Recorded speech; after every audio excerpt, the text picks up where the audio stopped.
Welcome to episode 44 of the Non-Fun Gerbils podcast. Today we are joined by Kitten Mittens, who is an OG collector in the space. He is the biggest CryptoKitties whale that exists. He's also known for the more recent projects TradFi Lines and Ordinal Flares. He's been exploring Ordinals since their inception, and we thought it would be interesting to speak to him about his experience with that and what it was like to have his project suddenly rocketed into rapid expansion and growth because of Ordinals. At the end, we announced the winner of the Ordinal Gerbil, who has already been inscribed onto the Bitcoin blockchain and is waiting to be distributed to all of our participants from the Ordinal Gerbil competition. So we hope you enjoy the episode. With a non-fun gerbils, come on now, non-fun with a gerbil. We interview founders and builders with the focus on the tech and the fundamentals. George and Luke have been friends since they were kids. We collaborate with the audience to make scarce, like creative gerbils. Rude Moose is a force to be reckoned with. With a non-fun gerbils, with a non-fun gerbils, with a non-fun gerbils. Okay, so we are here with Eirik, who is otherwise known as Kitten Mittens. Welcome to the podcast. Glad to be here. We've been watching the unfoldings of the Ordinals experience and how TradFi Lines, your project, has really had an explosive growth. And as I understand it, it's been quite unexpected. But it would be interesting to, find a little bit about you and how you got into the space and your background, because you've got quite a broad background in terms of NFTs. It's a lot of different things, actually. Like, most people know me from CryptoKitties, obviously, because I have over 200,000 CryptoKitties. Like, I spent a lot of time on both coding and breeding manually and just hanging out with CryptoKitties people. So that's where I spent most of my time, but I was also a little into Bitcoin NFTs before that, like back in 2016, which is like even earlier. Of course, they weren't like called NFTs then, but people have come to put them under that type of object anyway now, after CryptoKitties coined the term. So in NFTs in general since 2016, but mostly from CryptoKitties still. 200,000 CryptoKitties. That is an insane amount. Is that the most that anyone has? It is absolutely the most that anybody has. And Kitten Mittens has one of the most amazing collections. Like, he's able to get so many of the fancies and the exclusives, and it's an account that I like to just daydream as I sift through, because there have been so many amazing kitties that have come out of there. It's always fun to watch and see what you are breeding. That's amazing. So how much of those are bred and how much of those are purchased? Mostly bred. I do have some purchases. The way a CryptoKitties Fancy Chase works is that the traits are released, and then you have to look like, do I have cats that fit with this?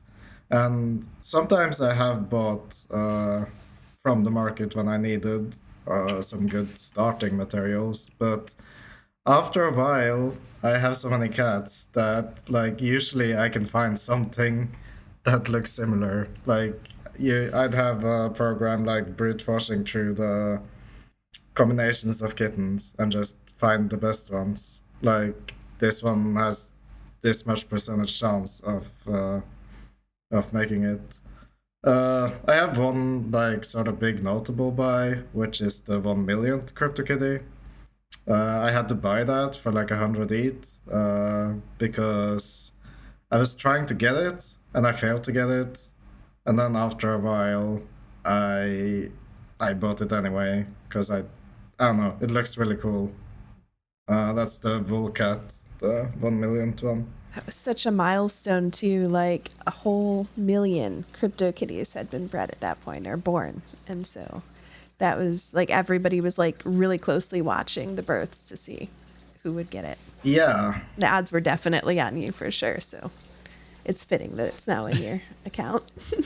yeah, I did end up losing. It was like fierce competition. Was Yeah, it has some similarities to like Mev in that like all the blocks were filled up with kittens to try to get that one. Every transaction on ETH at that point was only kittens in that brief moment. It's a recreation of 2017 and bringing everything to a halt again. Yeah, only it wasn't for that long a period this time, at least. Okay. So That's good. ETH had grown to accommodate. So, how many CryptoKitties are there now then? there's a bit over. I want to say over 2 million, right? But yeah, I think we're over 2 million at this point. Let's see if we can find that because there have been a whole lot of kitties. Let's see. yeah, All cats. 2,020,549. Yeah. Like something I find cool about CryptoKitties is that there's actually still like newcomers coming in and trying to breed a cat from time to time. Like even now. Yeah, that's cool. How active are you with CryptoKitties these days? Not very. Almost nothing really. It's mostly the gas prices really. It's just expensive to breed. Yeah, they need to move their butts over to Flow, right? I mean, I'm anxious for it, or I'd love to see it. I guess like even that is hard. Like, what kind of way do you do it? Like, do you move them? Do you have just a continuation? Do you move some of them? Like, there's so many questions there, I think. Yeah, for sure. So, so tell us about TradFi lines. Right.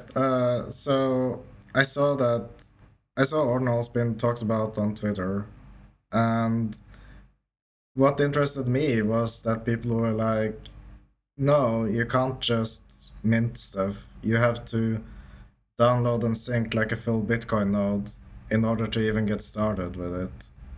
And that's interesting because that means like, oh, okay, so there's like a kind of significant barrier here, and this is why most people are not doing it yet. So I set up like a fairly good computer to do it, and it got synced in like 18 hours, I think, which was actually really quick. That's very quick. It had to like rebuild like an index as well, because in addition to just syncing Bitcoin, it also has to pull all the images from all the other ordinals and put them in order.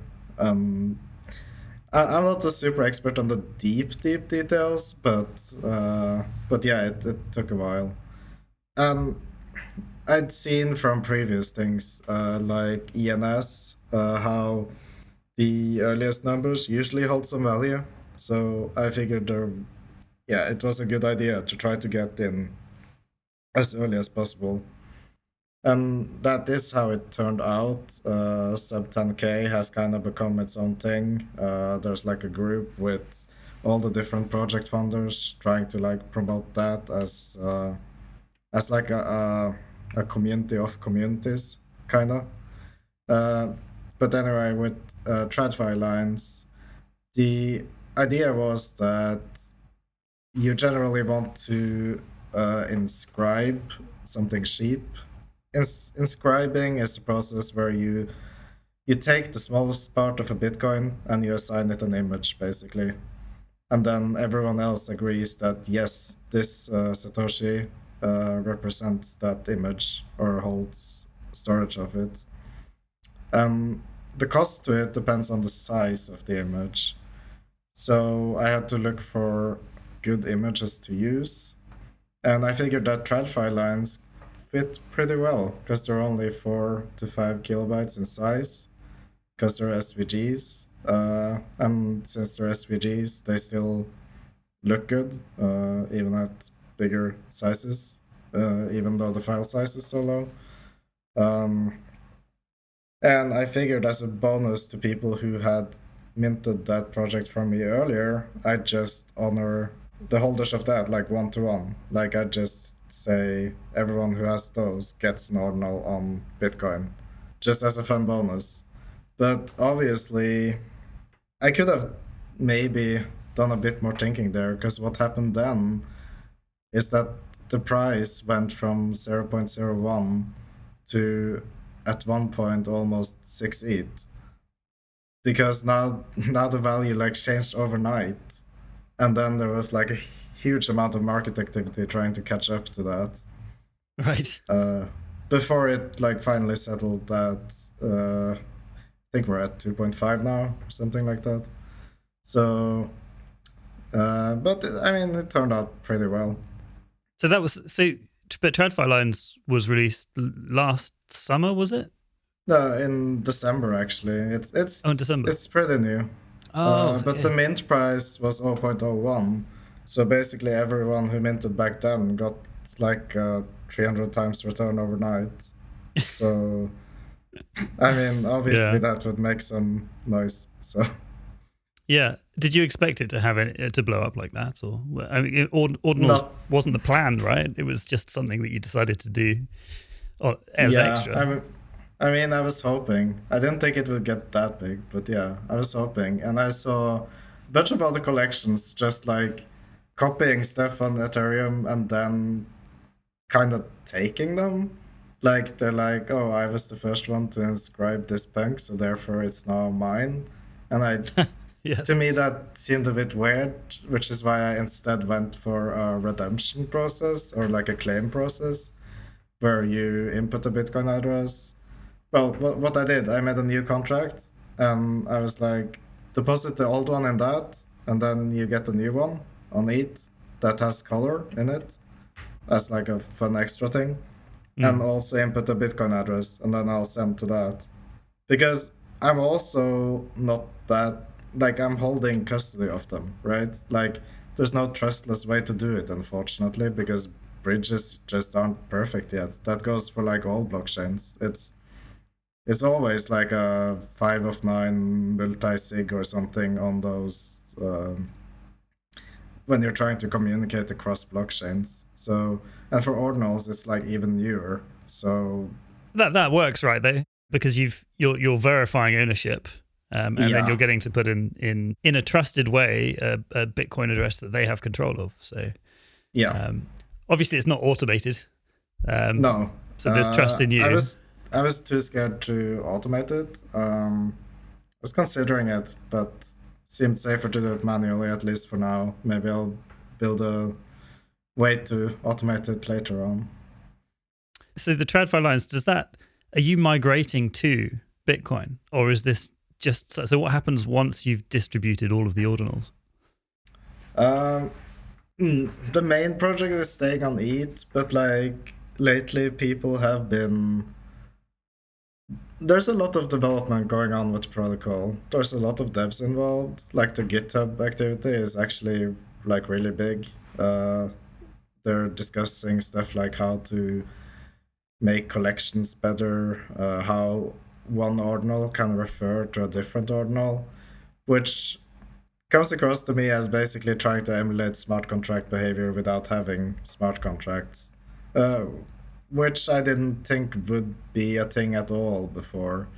So before I was thinking that this Bitcoin thing would just be a bonus and I probably wouldn't continue anything there. But now I'm thinking that maybe I'll incorporate the Bitcoin NFTs somehow. Like maybe you can use them together in a way in a new ETH contract. Maybe you can combine them. There's so much possible stuff, but you can't do the fun extra things on ETH though, like how, like the whole point of TradFi Lines is it has limited trading hours. They can't be transferred outside of the stock market opening hours. It reverts on the blockchain itself. There's no way to do it. Oh, that's interesting. So yeah, tell us about TradFi Lines. What was the conception behind it, and how did you implement that? The idea was to bring traditional finance to the blockchain, basically, because trading hours are not a thing in crypto. Obviously, everything's open all the time. But maybe that can be a bit stressful. Like maybe it's nice to not have trading on the weekends and stuff like that. So yeah, so currently they do not trade on weekends and they're only open for 6 hours and 30 minutes every day. And outside of that, it just won't transfer. To do so, I modified the transfer function. To explain shortly, there is one function that always runs on all ERC 721 contracts before the actual transfer happens. And within that function, you can do whatever you want, basically. So yeah, I put in limited trading hours there. I did it with the help of some code created by Boki Puba on Twitter. He's like a really good dev. I saw that he had made a time library. It takes the block number and finds the exact time from that.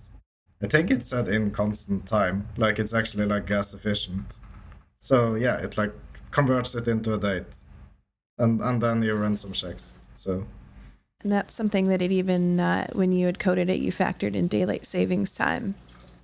yeah, So I saw the activity on that on Twitter as you're making sure that it gets run. But you said that anybody could run that function too. yeah. I figured that would be a way to make it trustless, because if I don't run it, then it won't get set. But if I make everyone able to do it, then it should be set. One thing I thought of later is that I should have like implemented a reward for that, because then I would be sure it would be run. Like if you got like, I don't know, 0.1 ETH for successfully changing to daylight savings when needed, then I could be pretty sure that some bot or some person would pick up on that. So that's something I'm considering in the future. Obviously, the contracts will be out of sync with the world if we actually abolish daylight savings, which a lot of people want to do. So that's not going to be fun, but maybe it's a while until that still. Yeah, it would only be out of sync for half the year, right? So Yeah. Oh, that's interesting. So it's an interesting concept. You're essentially giving the degens their weekends back. Yeah, and myself, because the ordinal claims you can't do that on weekends either, because it requires a transfer. So Well, and it's been interesting too watching, because even though, Luke, you mentioned giving the degens their weekends back, they're not. They're like posting, false bids on places like Blur for, far over floor price, to try to essentially trap people, or, same with the, trying to list their ordinals for higher prices in hopes that they will get purchased, in the early morning as soon as it opens before people remove their bids. yeah, Oh, that's interesting. actually, I think 2 people so far have gotten burned from doing that, because I think it's something about how the blur pool works. You place a bid, and to remove the bid, I think you need a transaction on chain, but that's done on their back end, I think. So if they're a bit slow on that, then that bid will still be live when the trading hours open. One person got hit for like 10 ETH with that, so that sucks for him. But I've been giving warnings almost every day. I've been like, don't do this, it's stupid. Like they're probably gonna filter you out from the rewards anyway, because it's very obvious. Right. It's one of the risks of gambling, I suppose. Yeah. So they're doing that specifically to get the rewards on Blur. Yeah, I believe so. Something about that blur reward equation. I think it favors being far above the floor, probably. If there's a way to game it, people will game it, right? Yep. So how was your experience with Ordinals? Did you find it difficult? And yeah, what was the process like? Some of it is a bit unintuitive, but in general, they've been pretty good with their software. It feels like they took a lot of time to actually release it. Like they didn't like open the floodgates before it was actually good enough for. Like I haven't had a single like lost object or ordinal, and I haven't sent anything as gas fees and stuff like that, because that's like the dangerous thing is that we're treating singular satoshis as NFTs, right? So if you mess up and you use that to pay a miner for gas, suddenly the miner has your NFT. So Ah, all the software has to be careful and keep track of that. And all of them don't even want to do it because I think Sparrow said they would never add native support for it because they don't. I mean, they're not into NFTs, so they feel they shouldn't have to be like customer service for that sort of thing. And I mean that's fair enough. It's really interesting turning a fungible token into a non-fungible token. It is. It's kind of weird. They're even like making other fungible tokens using the Ordinals system by some crazy IOU system or something. I don't know. It's really weird. I'm wondering if that will be a thing. well, Casey said that there was a way that he figured that you could probably do it with Ethereum as well, but he wasn't going to tell anyone because he doesn't like Ethereum or anything that's not Bitcoin. Yeah, yeah. He seems like extremely skilled. He's very direct, but I mean that's okay. Yes. No, so we've been through the process of creating the Ordinal gerbil, which is which was one of our competitions. Yeah, so we've been through the process of making Ordinals for this, and it took me 9 days to get the software working because I probably shouldn't admit to this, but yeah, I synced the Bitcoin, the chain, and then didn't include the transaction index, so then had to include the transaction index, and then it faulted and didn't work. So I moved from Linux to Windows, and then ran into exactly the same fault, and then resynced the whole chain, still didn't work. Moved to Mac OS, and then finally got it to work. Oh, it was an issue. And it takes a while too, right? Each of those resyncs, like that's a long time. It's that was the problem. Yeah, it's definitely complicated. But yeah, they added some safety functions. Do you know about the like envelope padding trick that they use? No, what's that?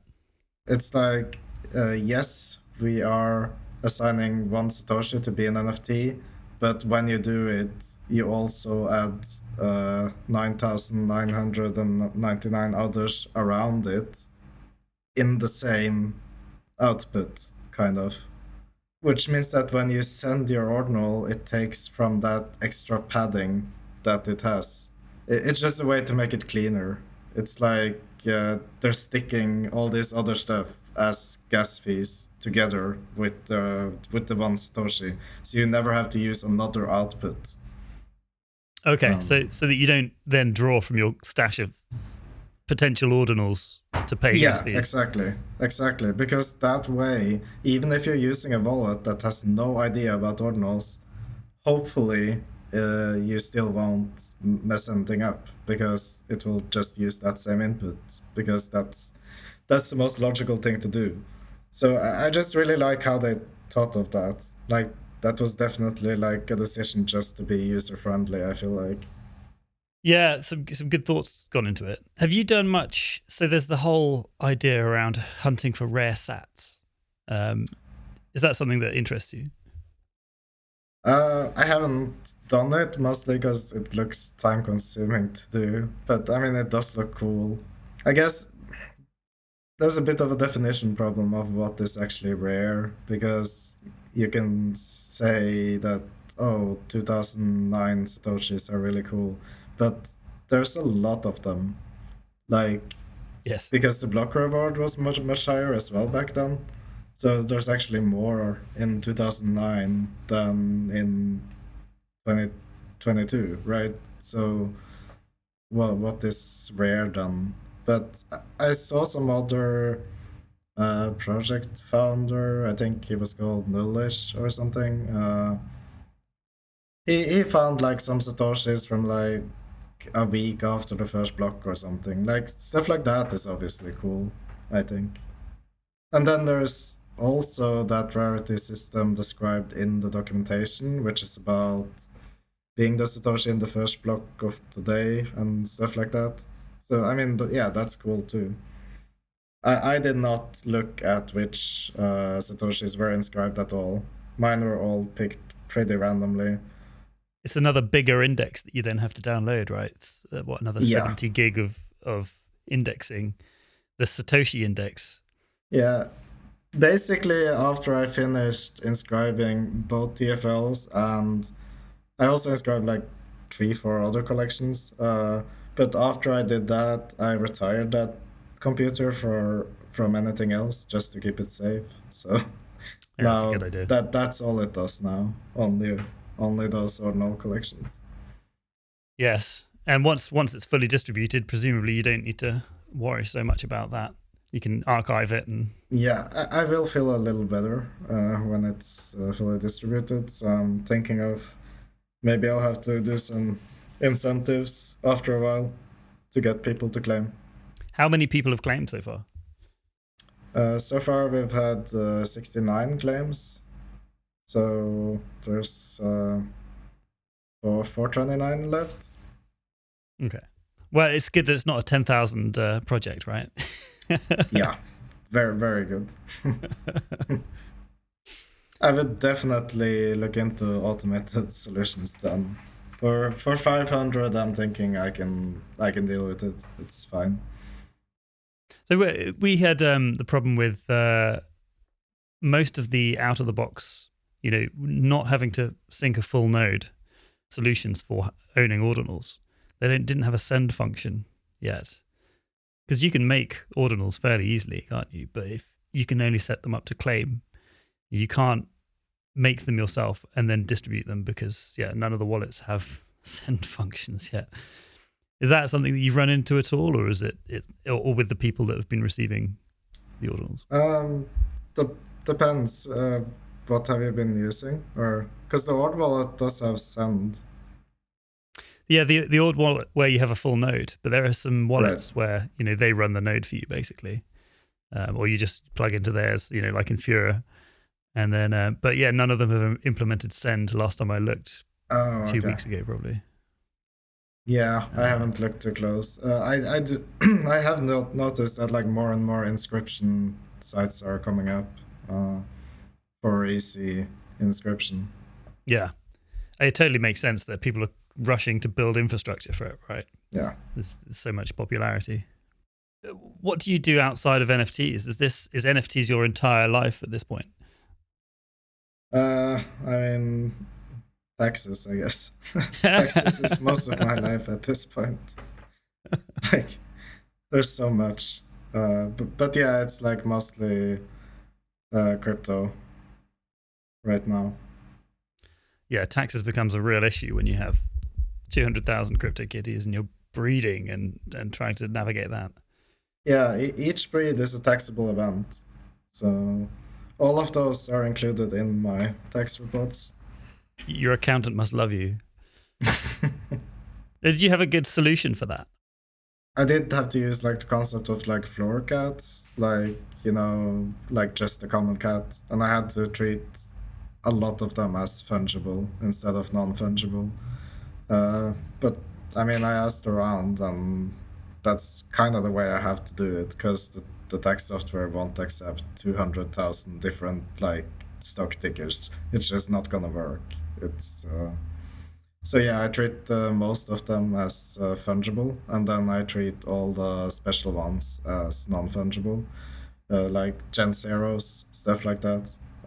Those get their own identity. They get to stay non-fungible. That sounds like what I'd been doing too, because for, longest time I was doing those streams and just giving away, 100 kitties a day. And then like I have to account for that. I was like, oh, you're now all fungible kitties Yeah. for, sanity's sake. Well, there was the whole Uniswap thing, though, wasn't there? So you could basically make them fungible. Yeah, the kitty wrappers. Yeah. So you could trade in, randomly and just get random ones back. Is that how it worked? I never actually used it. There's an account essentially that if you trade your kitty in, you get, a token that notes that you've traded one in, and then you can designate which one you want back from that account is how it worked. So, which was really great for doing fancy chases because you could find, the currently needed traits in there and kind of swap out, your kitties that were less useful for more useful ones at a 1-to-1 ratio. That's pretty cool. Yeah. Yeah, I really liked those wrapped contracts. Was it Nate who made them originally? I don't remember anymore. I think it's Nate. Nate did the Gen 0 one, Okay. but and I'm drawing a blank at who did the other one. There was somebody else, one of the OGs that had done the first one though originally. Yeah, I really liked it as a concept. I think I'm still the main liquidity provider in the Gen 0 pool. How's the yield on that? I mean, it's not so bad right now, but I think the impermanent loss is like way bigger than the profit by far. Just because it's not that liquid, so it's been a lot of up and down. So what's next on your horizons? Well, I do want to build upon TFL, TradFi lines, a bit more, a couple more contracts, like basically just making the graphs into other things. I mean, PFPs is the obvious idea, but also like maybe adding some movement to them. And then maybe I can also add some more fun traditional finance stuff, like I don't know. One idea I had was like a circuit breaker where if the price moves too much in a day, it can just kill trading for that day or for an hour or something. That's also totally possible. That would be fun. You could also add annoying things like you could pretend someone is getting KYC'd or something and just block their transfers for a week for no reason. But I think that would be more annoying than fun, so probably not. Maybe you had a specific project for like a practical jokes. Yeah, it would have to be very clear for sure. I also have I have a couple other. Together with Claire, I made something called Ordinal Flares, which is like art. So we're trying to do something with that too, building some attention for it. We had a couple auctions that went well, and now we're figuring out what to do with the rest of them. So yeah, still lots of ordinal stuff for now.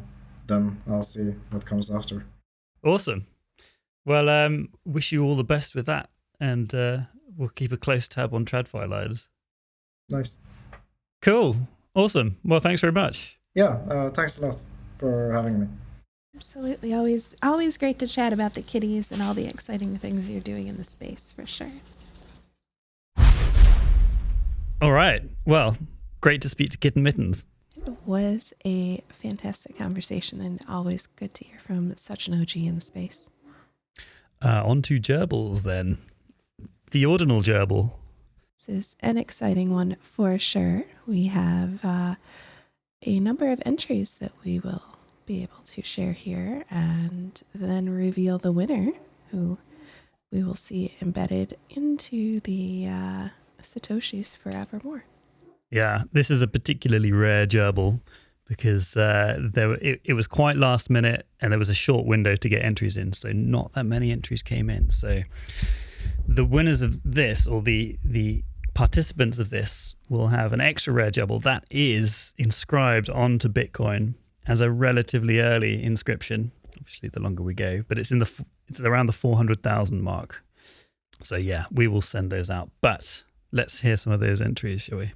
So One of the first entries we got was from the Flas, which reads, "The Ordinal Gerbil, another OG, ahead of the curve on BTC. This bitchin' inscription for all to see, carved on the chain for eternity." Very nice. Short and sweet. Yes. Straight to the point. Next up, we've got Dragonate. The Ordinal Gerbil was selected to go on a one-way trip to a new world that everyone had been talking about. He wanted to go. This was his destiny. He knew he might not be able to come back, but he was ready for the adventure. Ooh, everybody's always ready for adventure here, I think. That's a good one. Next, we have NFT art. The Ordinal Gerbil is a gerbil that thinks that to call oneself a gerbil with a capital G, one truly needs to be entered into the ledger OG immutability. This has to be the legendary Bitcoin chain where the gerbil of all gerbils once wrote the first block, Gerbil Toshi Nakamoto. Gerbil Toshi Nakamoto. Very nice. I feel like we get an extra gerbil in that one. Thanks, Afro, I believe that was. On to Dion. The Ordinal Gerbil had a passion so bright for keeping things orderly with all of his might. He arranged his cage with such precision and care that people came from all over just to stare. With inscriptions for Bitcoin, his fame grew wide, but Ordinal stayed humble with nothing to hide. For nothing was better, he knew in his heart, that a well-ordered space, his own work of art. I like the poetry that we're getting. Yes, that's very nice. And I like the idea of your space being your art. Yes, I feel that for sure. Our next entry is from Carla, who has submitted, "Ordinal Gerbil was no ordinary gerbil. All of his life he desired to be cardinal, or even nominal. But alas, ordinal he was. Order was his life. He would spend hours arranging his burrow, lining up his cheese, and ranking his running wheels. Until one day a new gerbil moved to the hood, the gerbil who lost his seeds. This gerbil was much more laid back. At first, this carefree gerbil rubbed Ordinal Gerbil the wrong way, but this soon changed. Ordinal decided to loosen up a bit, live a little on the edge, and embrace the disorder of being. Over time, he transformed into an entirely new gerbil, one that was Ordinal by name, but no longer by nature." That's really cool. Yes, we have a whole progression of a gerbil there. Nice one, Carla. Always bonus points for getting in another gerbil as well. Yes. Okay, on to our winner and the author, the official author of Ordinal Gerbil. Drum roll. ETH Stake 32. Congratulations. And thank you for this entry. Once upon a time, there was a gerbil named the Ordinal Gerbil, who had a passion for technology and coding. One day, he discovered NFTs and became obsessed with the concept. He spent weeks developing a program that inscribed NFTs onto the Bitcoin blockchain using ordinals, and his program quickly gained popularity. People from all over the world would send him their digital assets, and he would turn them into NFTs inscribed onto the blockchain using ordinals. He became known as the Ordinal Gerbil, and his reputation grew as more and more people used his program to create unique and cool digital assets. The Ordinal Gerbil loved his work and continued to create NFTs inscribed using ordinals on the Bitcoin blockchain for many years. He was proud of his contribution to the world of digital assets and knew that he had found his true calling in life. Aw. Always nice to find your true calling. What a heartwarming gerbil story. It is, and it lent itself perfectly to the image that was created from this story. So, yes, congratulations, eStake32, and thank you. And thank you, everyone, for submitting entries. You will all be getting an Ordinal Gerbil. Yeah. That is exciting for sure. The collection is actually already on Magic Eden, who can list collections of ordinals, which is pretty cool. So, yeah, we'll link it in the show notes, and you can go and check them out. And if you want the high-res image, then go to our website, nonfungerbils.com. Perfect. So, next episode, we have Brave New Gerbil. Yeah. So that's actually recorded already. And we're just going to put it out next week.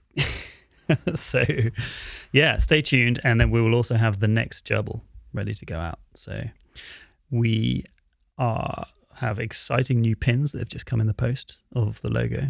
I'm so in love with those. Anyone who's at a non-fungible conference in Lisbon and owns a gerbil can get one of these pins if you can find us. Right. I have to wear gerbil shirts so people can find you. Yeah. Well, I will be available. You can message on Twitter and come and find. Both me and George will be there. So, unfortunately, you're not going to be there this time. But Not this time. But the next one. Are you going to Rizzlefest by any chance? I am not. I do not do camping and outdoorsy things. That's fair enough. Which is, I'm excited for those who do, though. I hope they have a blast. I really, really wanted to go to Rizzlefest, especially as the idea kind of spawned out of me and Matthew sitting around a fire, drinking heavily for 12 hours and barbecuing, and me eventually losing consciousness and falling asleep on the floor. But it was an amazing time, and we decided that we must have a festival. And then, so Rizzle's doing this festival in the States, and hopefully I will do the festival over here at some point. But no, I couldn't make it happen this time. It was just too far to go for a weekend and too much stuff going on around it. So I hope that everyone has a great time. I'm sure they will. We can live vicariously through them. Yeah. Well, Rude Moose, great to see you. Thanks for an awesome episode. We'll see you next week. All right. Sounds good. With enough fun, gerbils, come on now, enough fun with the gerbils. We interview founders and builders with the focus on the tech and the fundamentals. George and Luke have been friends since they were kids. We collaborate with the audience to make scarce, dank, creative gerbils. Rude moose is a force to be reckoned with. We're the non-fun, we're the gerbils. We're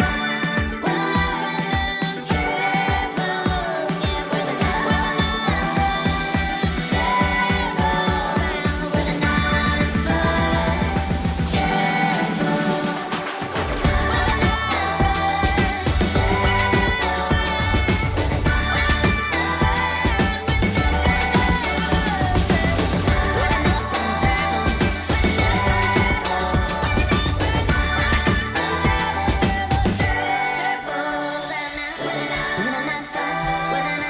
Yeah, we're the non-fun gerbils. We're the non-fun gerbils.